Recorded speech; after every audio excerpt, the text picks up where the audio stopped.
అకౌంటెన్సీలో beginners కోసం first question ఇది. What is accountancy? Functions of accountancy. This is the first question for intermediate first year students, first BCom students, CCP students, engineering graduates. This is the general question and important question. First question, accountancy. What is accountancy? Accountancy అంటే ఏంటి, దాని యొక్క విధులను తెలియచేయండి అంటారు. దీంట్లో ఏంటంటే first definition, the American institute of certified public accountants.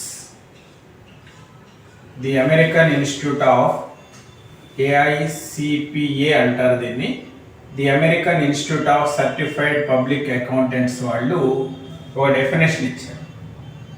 ఈ డెఫినేషన్ పాపులర్ డెఫినేషన్, మనం వాడేటువంటి ఎక్కువ మంది వాడేటువంటి డెఫినేషన్. దీంట్లో అకౌంటింగ్ అంటే ఏంటి, అకౌంటింగ్ ఫంక్షన్స్ ఏంటి అని డెఫినేషన్లోనే మొత్తం వస్తాయి.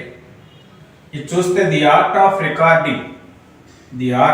Recording, classifying and summarising in a significant manner in terms of money transactions and events which in part at least of a financial character and interpreting the results thereof.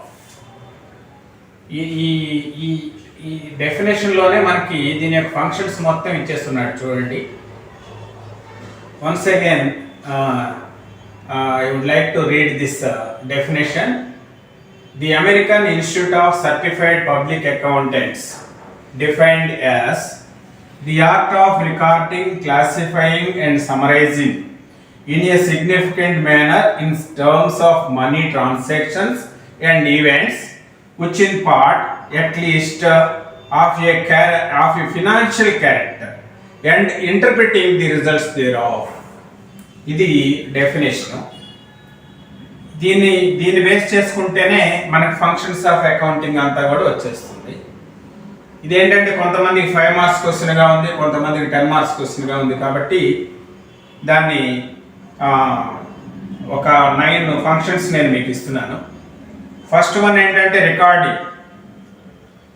All the business transactions should record in to the accounting book. This is called book keeping.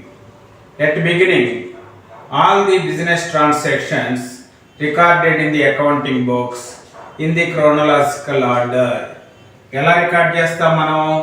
ఒక తేదీ క్రమంలో, ఒక వరుస క్రమంలో జరిగిన వ్యాపార వ్యవహారాల మొత్తాన్ని మన అకౌంటింగ్ పుస్తకాల్లో రికార్డ్ చేయటం, రాయటాన్ని ఏమంటామంటే మనం రికార్డింగ్ అంటాం. అంటే రికార్డ్ చేసేటప్పుడు మనకి డాక్యుమెంటల్ ఎవిడెన్స్ ఉండాలి. ఎలా పడితే అలా రికార్డ్ చేయలేము. మనం ఏదో మనకి ట్రేడర్ చెప్తేనో లేకపోతే ఇంకెవరో చెప్తేనో అకౌంటెంటు లేదా క్లర్క్ అకౌంట్స్ రాసేటప్పుడు రాయడు.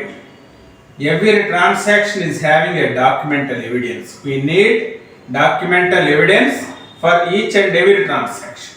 మనం ప్రతి ట్రాన్సాక్షన్ కూడా డాక్యుమెంటల్ ఎవిడెన్స్ కావాలి. For example, we purchase goods, invoice, we sold goods, bill, we paid money, voucher, we received cash, receipt, like that. అలా ప్రతిదానికి కూడా ఒక ఎవిడెన్స్ అనేది ఉండాలి. దాన్ని ఏమంటాం? రికార్డింగ్ ఆఫ్ ట్రాన్సాక్షన్స్ అంటాం. క్లాసిఫికేషన్. ఈ ఫస్ట్ బుక్ని ఏమంటాం అంటే జర్నల్ అంటాం జనరలీ. ఆ జర్నల్లో ఉన్న రికార్డింగ్ మొత్తాన్ని కూడా మనం క్లాసిఫికేషన్ చేయాలి. అంటే లెడ్జర్కి వెళ్ళిపోవాలి. అంటే summarising of the particular transaction in a particular place. అంటే ఏ అంశానికి సంబంధించిన విషయాన్ని ఆ అంశానికి సంబంధించిన అకౌంట్లో వేసుకోవాలి. లెడ్జర్ అంటే గ్రూప్ ఆఫ్ అకౌంట్స్. దాంట్లో ఏమొస్తుంది? క్లాసిఫికేషన్. మనకు కావాల్సిన అన్నీ కూడా, for example Ramarao account. All the transactions related to Ramarao recorded into this particular account. దాన్ని ఏమంటాం? క్లాసిఫికేషన్. అంటే so many accounts in the journal, so many accounts. అంటే each and every transaction is having 2 accounts. You know already 2 accounts. One account is to be debited, another account is to be credited. Generally we know each debit is carries a credit. Each debit is equivalent to a credit. ప్రతి డెబిట్కి ఒక సమానమైన credit ఉంటుంది. ఎంట్రీలో 2 accounts ఉంటాయి. ఒక account debit ఉంటుంది, మరొక account credit ఉంటుంది. అలాగే ఆ అకౌంట్స్ అన్నీ కూడా ఒక అకౌంట్కి సంబంధించిన అంశాలన్నీ కూడా ఒక చోట చేర్చడాన్ని ఏమంటామంటే మనం క్లాసిఫికేషన్. ఈ లెడ్జర్ అకౌంట్స్ అన్నీ అయిపోయిన తర్వాత సమరైజేషన్ అంటే వాటి మొత్తాన్ని క్లుప్తంగా ఒక చోట చేర్చడం, ట్రయల్ బ్యాలెన్స్. ఫస్ట్ జర్నల్, తర్వాత లెడ్జర్, తర్వాత మనం ట్రయల్ బ్యాలెన్స్కి వెళ్ళిపోతాం. రిజల్ట్స్, ఫోర్త్ వన్ ఏంటి? Results. Preparation of final accounts. At the end of the financial year, the trader or business organization should prepare final accounts. Then the business organization is getting the results. ఒక సంవత్సరాంతంలో వ్యాపార వ్యవహారాలన్నింటికి సంబంధించి మనం final accounts తయారు చేస్తున్నాం. Trading account, profit and loss account and balance sheet. ఈ profit and loss అకౌంట్లో మనకు వచ్చేటువంటి నెట్ ప్రాఫిటే the profit earned during the year. What is the profit earned during the year? Sometimes losses may occur. Fifth one is financial status. Balance sheet is showing financial status. What is the financial status of the business organization? Showed by the balance sheet. Balance sheet మనం ఆస్తిపుల పట్టిని చూస్తే మనకి balance sheet ఈ financial status అనేది మనకు అర్థమైపోతుంది.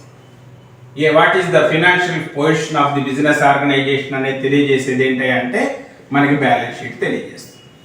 ఇవన్నీ అయిపోయిన తర్వాత ఏం చేయాలి మనం? Communicating results, communicating financial statements to the concerned people. ఎవరైతే ఈ విషయాలకు సంబంధించిన వ్యక్తులు ఉంటారో, ఫర్ ఎగ్జాంపుల్ క్రెడిటార్స్,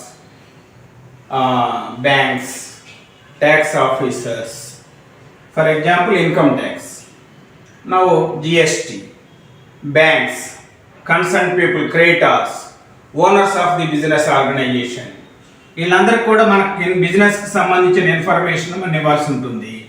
దాన్ని ఏమంటాం మనం? కమ్యూనికేషన్. ఆఫ్టర్ దాట్ ఎనాలిసిస్ అంటే ఏంటంటే వర్క్షాప్. ఏం జరిగింది ఇప్పటి వరకు, ఏం చేయాలి, ఇప్పటిదాకా జరిగిన దాంట్లో బిజినెస్ ఎలా పోతుంది, బాగా పోతుందా లేదా, అంటే కంపారిజన్. ప్రీవియస్ ఇయర్ ఎలా జరిగింది, ఈ ఇయర్ ఎలా జరిగింది, ప్రీవియస్ ఇయర్ రిజల్ట్స్ ఏంటి, ఈ ఇయర్ రిజల్ట్స్ ఏంటి, లేదు మనలాగా బిజినెస్ చేసే బిజినెస్ ఆర్గనైజేషన్స్ అవి ఎలా నడుస్తున్నాయి, వాటి యొక్క రిజల్ట్స్ ఎలా ఉన్నాయి, మన యొక్క రిజల్ట్ ఎలా ఉంది, ఇవన్నీ కూడా ఏంటంటే అనాలిసిస్. ఇది కూడా functions of one of the function of accounting. తర్వాత budget planning.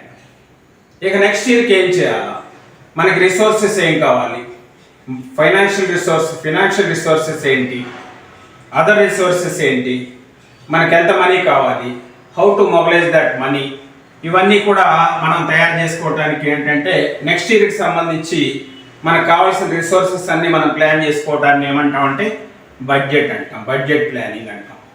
After that this is another important function is prevention of frauds and errors. Accounting అంటే ఏంటంటే మనకి ఏం జరిగేది ఏంటి రాస్తుంటాం. Each and every transaction is having a record. మన దగ్గర రికార్డ్ ఉంటుంది, ఏ డేట్ ఏం జరిగింది, దాని ఫాలో అప్ ట్రాన్సాక్షన్ ఏం జరిగింది, అవి అని ఉంటుంది. కాబట్టి ఏంటంటే ఏమైనా ఫ్రాడ్స్ ఉంటాయి, ఎర్రర్స్ అంటే జనరల్గా ఎరైజ్ అవుతూ ఉంటాయి, వాటిని రెక్టిఫై చేస్తూ ఉంటాం. ఫ్రాడ్స్ని కూడా మనం కనిపెట్టవచ్చు అకౌంటింగ్ వల్ల. These are the functions of accountancy.